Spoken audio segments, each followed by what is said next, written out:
Dr. Jones, we've heard a great deal about you. Have you? Professor of archaeology, expert on the occult, and, how does one say it? Obtainer of rare antiquities. Indiana Jones. Always knew someday you'd come walking back through my door.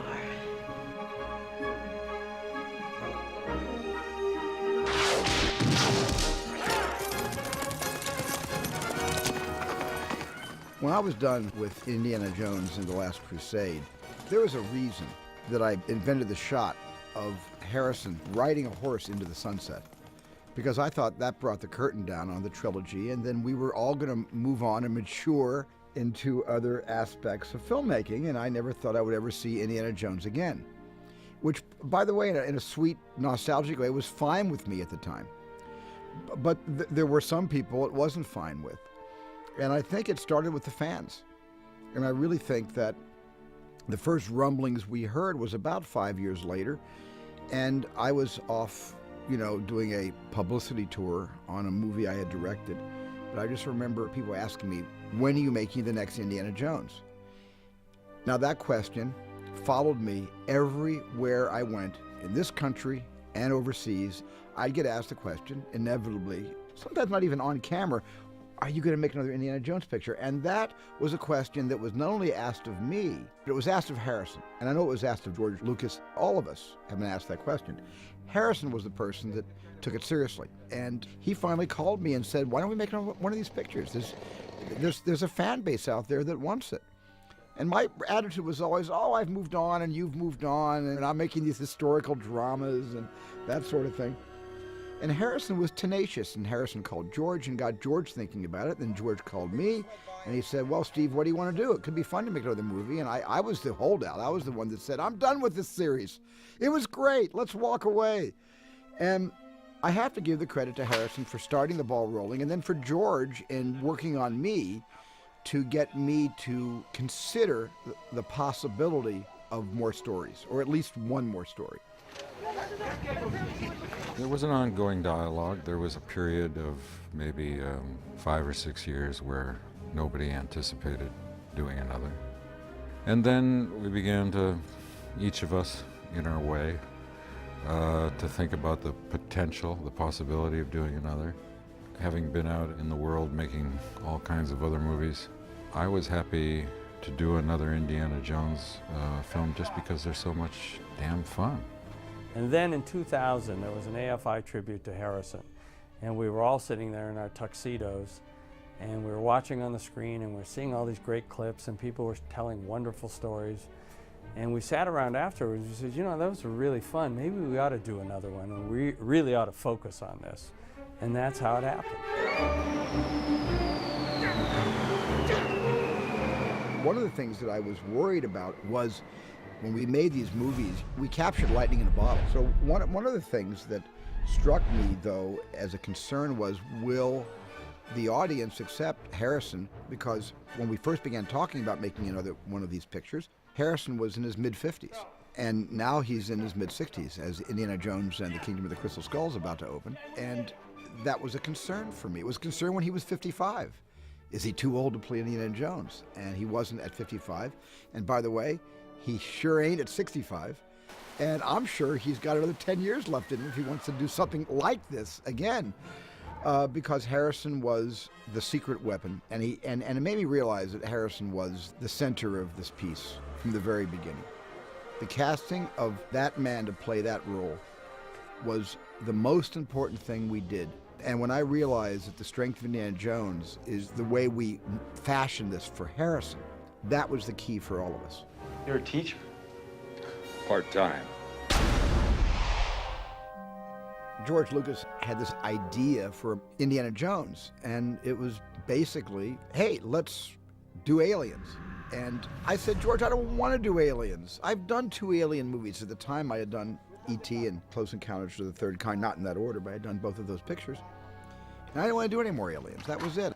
But George insisted, and he didn't. He said, this will be like a B movie. It'll be like those 1950s B movies, Earth versus Flying Saucers, and all those exploitation movies that were really about government paranoia, Cold War fears and things like that, and Hollywood turned them into invaders from Mars.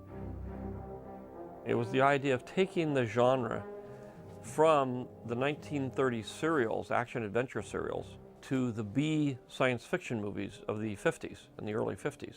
And I said, if we move the whole thing into the 50s, which would be age appropriate for Harrison, that would be the cinematic equivalent. And I wanted to rest it on a cinematic antecedent like we did with the other one. And I resisted, but I also never thought I'd be making Indiana Jones 4. So I guess I kind of humored George by going along with it, thinking, well, I'll never wind up directing this movie, though. I'll wind up producing it with George and somebody else. We'll get some young kid to come in and do this, you know. And then when we actually began to get close to a story involving extraterrestrials, Independence Day came out, which was a smash. And I said to George, I called George up after I saw the movie. I said, hey, this movie's really a lot of fun. It's brilliantly directed by Roland Emmerich. It's just got everything you want in a movie. It's got humor and it's got drama. It's got things you've never seen before. It's got a mothership bigger than my mothership in Close Encounters hovering over a city in broad daylight. I said, come on, we can't do aliens, especially since Roland has done his alien picture. I then sort of thought, well, maybe I could do a kind of, you know, there's a whole genre of ancient civilizations developed by aliens. And I said, well, maybe I can move it into that, you know, without flying saucers and see if that would work. So then George came to me one day, I'll never forget this conversation, said, you know, you might be right about this alien thing. Maybe we shouldn't do aliens. There's too much of that stuff around. I said, George, I love you. That's the best news you've ever given me.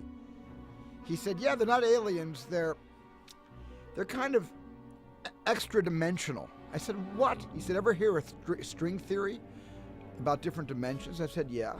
He said, okay, these are interdimensional beings. They're not extraterrestrials, they're interdimensional. So I said, fine. And what are they going to look like? George said, look like aliens, but we'll call them interdimensional. But at that point, I thought that was kind of interesting. It kind of deepened the subject matter a little bit. So once I started that, then we started getting on the right track and getting the script in shape, and then it finally became what it is. But it's been a kind of long road to get everybody to agree, and we're not going to do the movie unless all three of us agree on it.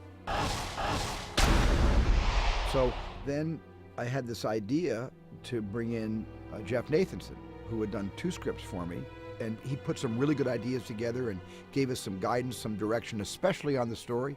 He really brought some original elements to the story, and of course he has a storyboard credit that he shares with George, which I'm very happy about.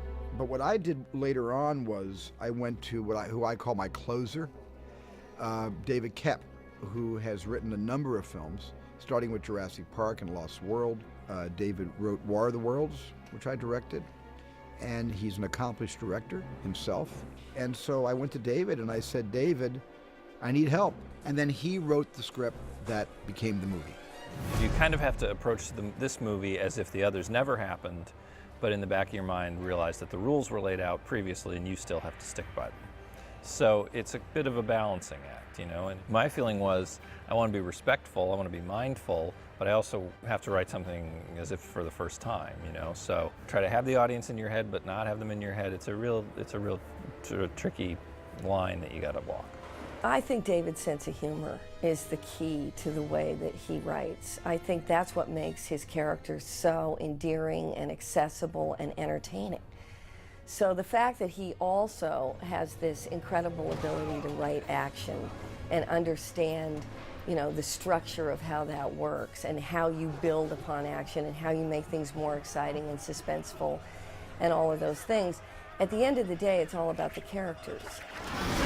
One of the things that I'm excited about is Marion Ravenwood. Indiana Jones. About time you showed up. Mom. Sweetheart, what are you doing here? Forget about me, you all right? Young man, I specifically told you not to come down here. It was so great to work with Karen again after all these years. She hadn't changed a bit. I always knew one day you'd come walking back to my campfire. Yep. She is the same feisty Marion Ravenwood as she was when we released the picture in 1981. I learned to hate you in the last 10 years. I had heard rumors that this film was in the works for years and years and years. So somewhere in the back of my mind, I thought, wouldn't it be great if they were going to do a fourth one? And wouldn't it be fantastic if they brought my character back into it? But I can't say that I really, believed that that was going to happen. So I'm just, actually I was at my studio one day and the telephone rings and I pick it up and I hear somebody on the phone going, "I've got Steven Spielberg on the line for you." And he said, "I guess you know why I'm calling." And I said, "No, I don't." And he said, "What, haven't you been watching television? Haven't you been reading the papers?" And I said, "No." And he said, "We've just announced we're making the next one and your character, you're gonna be in it. We really want you to be in it." And I had sort of imagined maybe it would be a wonderful little cameo or something, but he told me how, what a major role he wanted my character and me to play in the film. And when I read the script, honestly, I was just like very, very moved by it, by, what they had done with the character and the wonderful kind of repartee between them as they sort of, mend fences and sort of realize that they still love each other. And yeah, I just thought it was beautiful. Honey, you gotta stop. We're gonna go off the cliff. That's the idea. Bad idea. Give me the wheel. Trust me. Marion remains as independent and strong as she ever was. Dad, you never wrote any of that in the Marion letters? Ravenwood is your mother. For God's sake, Indy, it's not that hard. And a lot of the comic fodder comes out of their relationship, and also out of the process of the revelation of his fatherhood. He's a good kid, Marion. You should get off his back about school. Mutt, Not everybody's cut out for it. His name is Henry. Henry, good name. He's your son. My son. In the beginning, it was a daughter he didn't know about. And I thought that'd be a great thing. Stephen actually didn't like that idea. And so David revisited the idea again as a son. And then this time we approached him with it. He sort of said, "Okay." My name's Mutt Williams. Mutt? What kind of name is that?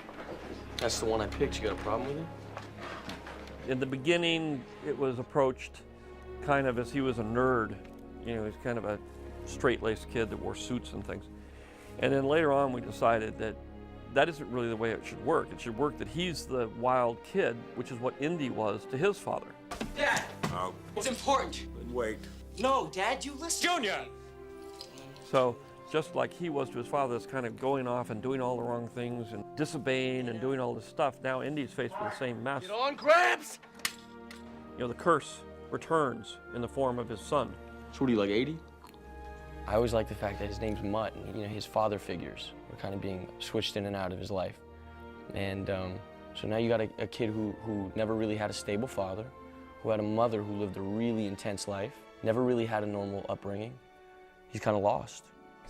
The way Stephen always explained it to me was like man boy, where you got this person who on the outside is trying to present himself as something that he's really not. I'm a man, so look at this knife, look at this bike. I'm a man, look at it, And it's never that simple. I'm ready. Don't give these pigs a thing. Clearly, I've chosen the wrong pressure point. Perhaps I can find a more sensitive one. Приведите женщину! We couldn't do Nazis again, and I wouldn't have done that anyway. But because of the 50s, the other thing about the 50s was the Cold War, and the Red Menace, as it used to be known in America, and the threat of nuclear annihilation, nuclear intimidation. That was something that was in the headlines every single day, and so the Russians got the job. Russians. This ain't gonna be easy. Not as easy as it used to be. The skull was stolen from Akator in the 15th century. Whoever returns it to the City Temple will gain control over its powers. I've heard that bedtime story before. What the Indiana Jones movies have always done really well is play with existing mythology and bend it to their storytelling purposes, So everything in it is drawn from real mythology. There may be hundreds of skulls at Akator, perhaps thousands. Whoever finds them will control the greatest natural force the world has ever known. Power over the mind of man. There are crystal skulls, and there are large groups of people that believe all these things. So, could be true, could be not, we don't know. But the closer you can stick to real legends, the better the movie's going to work, I think. A mind weapon. A new frontier of psychic warfare. That was Stalin's dream. There was a lot of history about the Russians having a big program about mind control, ESP. All of those disciplines were researched to try to see if they could figure out other ways of having secret weapons. So that was very big in Russia, and we used that. Imagine, to peer across the world and know the enemy's secrets, to place our thoughts into the minds of your leaders. And the best part, you won't even know it's happening. Well, the original title on the original script was Indiana Jones and the Saucerman, and that's what I wanted it to be. And then it went from there to things even like Indiana Jones and the Attack of the Giant Ants. I said, hey, let's call this Indiana Jones and the yada yada of the Mysterians, until I realized, wait, we can't call it that. There was a movie called The Mysterians, so we had to give that up. I really, for a long time, thought the movie should be called Indiana Jones and the Son of Indiana Jones. That was my bright idea, but not really. David Koepp had written out 25 titles. George wrote out some, I wrote out some, and the three of us basically came to the conclusion that, Indiana Jones and the Kingdom, which was a word George insisted on using, of the Crystal Skull, was the right balance of mystery and being able to embrace our MacGuffin. But, all the traditions of Indiana Jones are back again. I wasn't trying to reinvent the wheel here. I wasn't trying to make this movie bigger or better. I wanted this to be a blood relative to the other three Raiders pictures. And I just think that we created Indiana Jones, but it belongs to the world. And now we're their custodians.